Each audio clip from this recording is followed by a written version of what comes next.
Kun waltajjii marii dhaabbanni CDG gama olaantummaa seeraa, kabaja mirga namoomaa, bulchiinsa gaarii fi nageenya mirkaneessuuf qooda dargaggoonni qaban ilaalchisuudhaan qopheessedha. Hawaasa biyyattii keessa dargaggoonni lakkoofsa caalmaa akka qabantu himama. Akkuma baay'ina isaanii kanaan hirmaannaan isaanii dhimmoota kamiifuu taasisan murteessaa ta'uutillee amanama. Naannoo Oromiyaatti sababa walitti bu'insaan qabeenyi manca'e darbees immoo lubbuun namaa gaagaamaa jiraachuu yaaddoo yeroo ammaati. Bakka walitti bu'insi jiru tajaajilli barnootaa, fayyaa, qonnas ta'e kaan waan danqamuuf kun immoo dhiibbaa olaanaa uummaticharraan gahaa jira. Dhibdeen walitti bu'insaa kun karaa nagaa hiikamee hawaasni nagaa isaa akka argatuuf qoonni dargaggootaa maal ta'uu akka qabu irratti dhaabbanni CDG marii kan qopheesse. Daarektarri dhaabbata CDG obbo Amaanu'eel Adinaw dargaggoonni wal dhabdeen kamuu karaa nagaa fi mariidhaan akka hiikamu karaa isaaniif danda'amu maraan hirmaachuu akka qaban hubachiisani.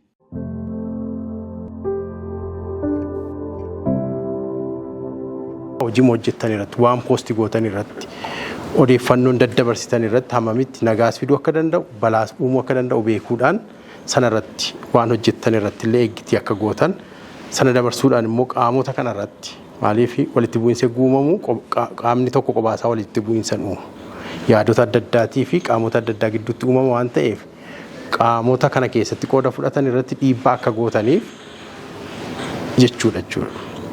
Kanaaf namnu waan hojjetu irraa of qoqqoobee waan inni itti deemu rakkoonni uumuu danda'u beekee qaamni hundumtuu gama mootummaanis kan jiru ta'uu danda'a, kan mormuu danda'us ta'uu danda'a, garee adda addaan ijaaramee rakkoo uumaa kan jirus waanti hojjetaa jiru biyya balleessuu akka ta'e ofiifis badii akka ta'e hubatee akka waan hojjetan irraa dhaabbataniif yookiin dhiibbaa akka uumtaniif jechuudha kan yaadame.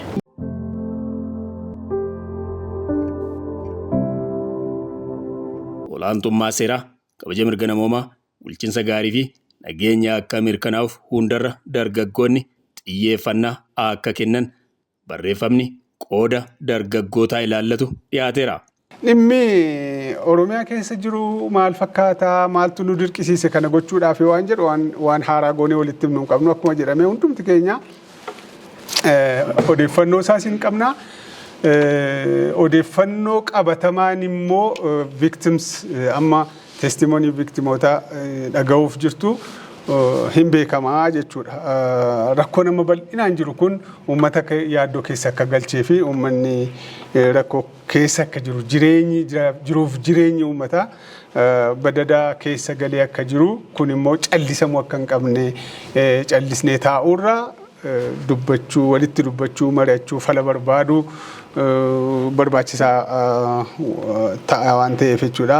Numa beekama biyya keenya keessa rakkoon jiru dhimmi security wajjin nageenyaa wajjin wal qabatee namnu jireenya isaatiif lubbuusaaf qabeenya isaatiif sadarkaa itti iddoo tokkotti sadarkaatti wabii dhabeetu akka jiru namatti agarsiisa jechuudha. Waan nu amma victimiirraa dhageenyu namnu wabii iddootti dhabeetu jira jechuudha. Jireenyuma isaafuu, jireenya isaa lubbuufuu, maatii isaafuu, qabeenya isaafuu jechuudha. Waan akka ajjeechaatu jira, rukuttaa reebichatu jira, namni makfamuutu yookaan butamuutu jira. Dhaabbileen dinagdee fi hawaasummaa adda addaa iddootti manca'antu jira. Waan akka mana yaalaa, mana barnootaa fi waan kana fakkaatan iddootti manca'antu jira. Dhimmi nama karaadhaa qabanii raansamii gaafachuu yookaan horii irratti gaafachuun kun waanuma baratame ta'aa dhufeera. Qabeenyi uummataa fi qabeenyi koomuniitii adda addaa iddootti humnaanis fudhatamu iddootti gubatullee hin jira jechuudha. So buqqaatiin immoo wanni iyyuu hin qabu. Buqqaatiin kun iddoo adda addaatti amma testimoniin victimoota dhaga'uuf jirtu namni qabeenya isaa qe'ee isaa gadhiisee harka qullaa godaanutu jira jechuudha. So kana odeessuurraa maal gochuu qabna jennee mari'annee waan gochuu qabnu akka sadarkaa humna keenyaatti waa gochuun barbaachisaa waan ta'eef.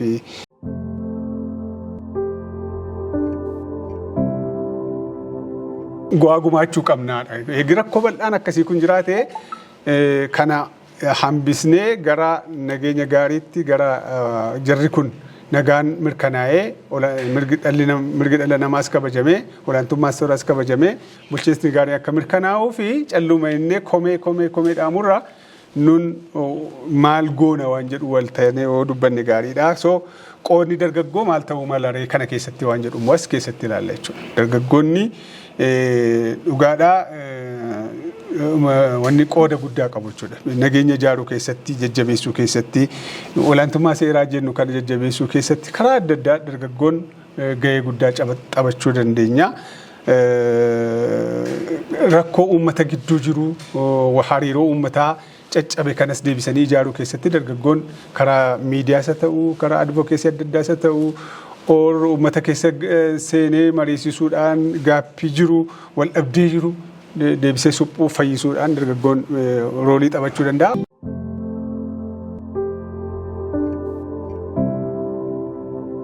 Namoota sababa rakkoo nageenyaatiin miidhaan adda addaa irra ga'e viidiyoon isaanii waltajjii marii qooda dargaggoonni jaarsa nageenyaa keessatti qaban ilaalchisuudhaan qophaa'e kanarratti dhiyaate. Qullaa keenya keessaa baane qullaa qulqulluu akka dhalannetti isa du'ayyuu nu awwaallanne gara nama 15 eton awwaalamiin dhiifnee baqanne.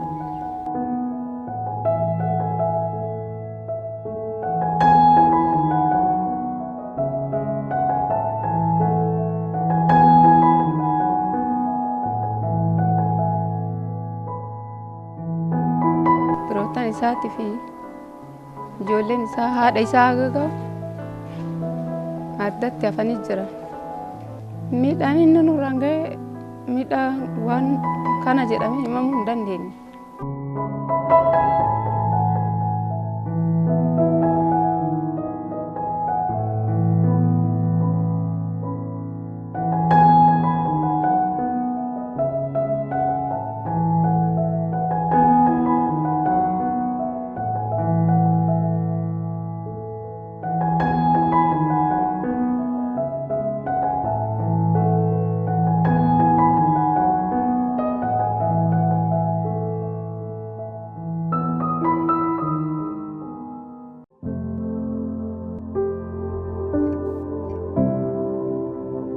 Dargaggoonni waltajjii CDG'tiin qophaa'e kanarratti hirmaatanis ga'een isaanii akkamiin baachuu akka qaban irratti illee mari'atanii.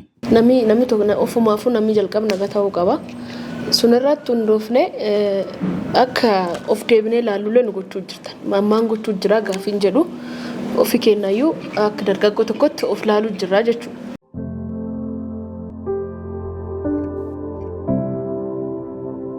Kan gamana waraanus kan gamasi waraanus dargaggeessa garuu koozii dargaggeessaa miti koozii waraansisu jechuun paaworii kan dhabe nama adaltiidha nama waggaa 40 olii yookaan 35 oliiti kan du'u immoo warra sanii gadiiti.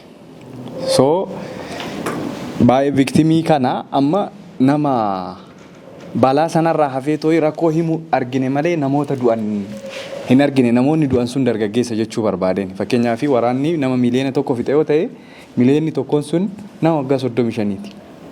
35 gadi 25-35 keessa jiru. Golden Age yerootti namni hojjetee jijjiiramu keessatti nama santu du'a. Kan immoo paaworii wal harkaa fudhatu yookaan immoo kan grievaansii aarii walirraa qabu nama waggaa 40 oliiti jaarrolee kana. So koozii dargaggeessaa odoo hin taane koozii jaarsoliitiif dargaggeessi dhumaa jechuun barbaadeen.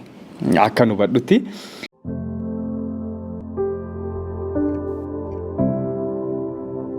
Dhimmi nagaa kun nama hundayyuu laallata. Hawaasa keenya hundayyuu namni naga malee baay'een galuu naga malee tiffatu hin obaafatu.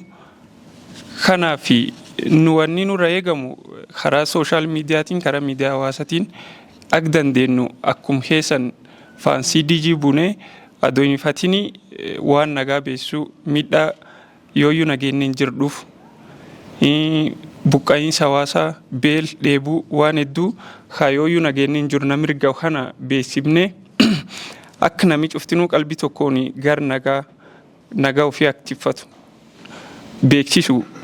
Kaanin ammoo akka danda'ame hawaasa kee deemnee rakkoo amnu viidiyoo qofirraa isaan waraabdan isaan birgeettan qofa don taatinu rakkoon hin mul'an hawaasa keessatti rakkoo walxaxaa hedduu jira. waanum nuun cuftinu waliin beeknu Oromiyaa keessatti kanaaf akka danda'ame isanilleen ittum deemu jirtanii ammallee ittum deemaa isaniin achi fedhaan nulee waan dandeenyu cufaan marra cufayyuu isanum birjirraa keessumatti karaa piroomooshinii waan nagaa kanarratti nuffi tokko malee namni hundinuu akka hojjetu jedhaan galatooma.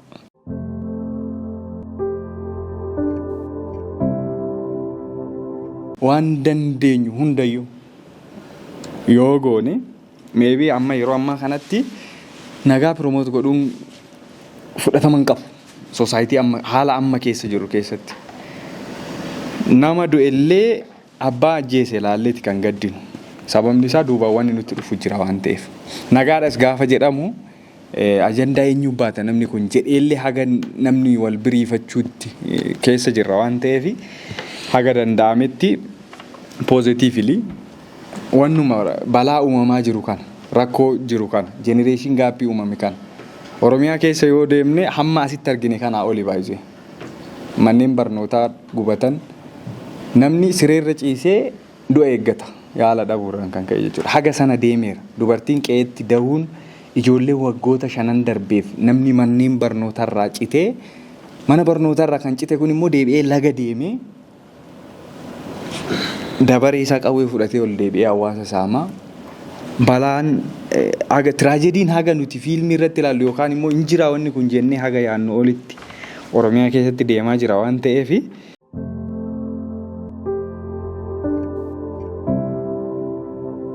waa'ee nagaa dubbachuun amma sodaateera namni hundumtu jechuudha. Du'a namaa poosti gochuu hin dandeessu waa'ee nagaa yoo dubbattee ergama akkati qabdutti kan dubbatamu jechuudha. Sana fi namni hundumtuu callisee afaan isaa qabatee taa'uu barbaada. Gadi baatanii himmatu yookaan gujiitti yookaas immoo naqamteetti deemtanii himmatu hawaasa walitti qabdanii mariisuuf jettanii ummati utuu eelaa qabu utuu obboleessa isaa yookaas haadha isaa abbaa isaa ajjeesee wayyaa gaddaafatee jiru abaluutu akkasana godheedhee dubbachuu hin danda'u. Maaliif garboor immoo nama kan biraatutti dabalama waan ta'eef jechuudha.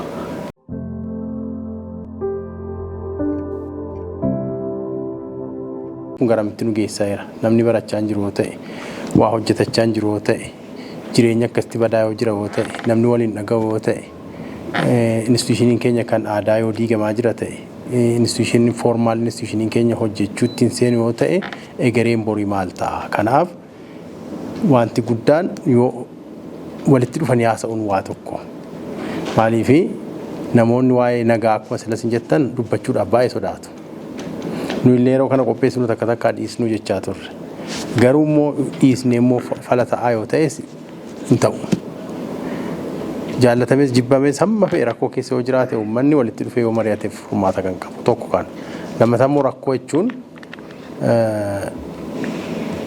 hima jira hammi dhalli namaa lafarra jirutti bifa jijjiira malee chaaleenjii inni jedhanuma jira. Waggaa 10-15 dura waan biraadha rakkoo kan ture amma immoo numa jira isa dhufutti sinuma dhufa jechuudha. Kan ammoo namoonni walitti dhufaniitu haala jiru ilaalaniitu akkamittiin keessaa baananii hojjetu malee waan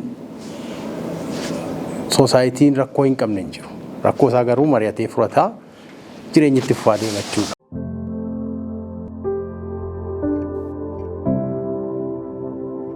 Qaama mootummaa geggeessuufis taanaan akka ilaalu siistama isaas investigeet akka godhu waan bakkee keessa jirus waan uummata keessa jirus akka dhaggeeffatu godhachuudha. Qaamni immoo siyaasa geggeessa borus aangoo siyaasaan fudhadha jedhu yoo jiraates yoo waan inni hojjechaa jiru maal akka ta'es of ilaalachuudha. Yoo really responsible ta'ee biyya kana nan geggeessa uummata kanaaf siyaasan hojjedha jedha ta'ee kanadha kan uumuu barbaannu jechuudha. Hundumtuu qalbii isaatti deebi'ee akka ilaalu gochuudhaafi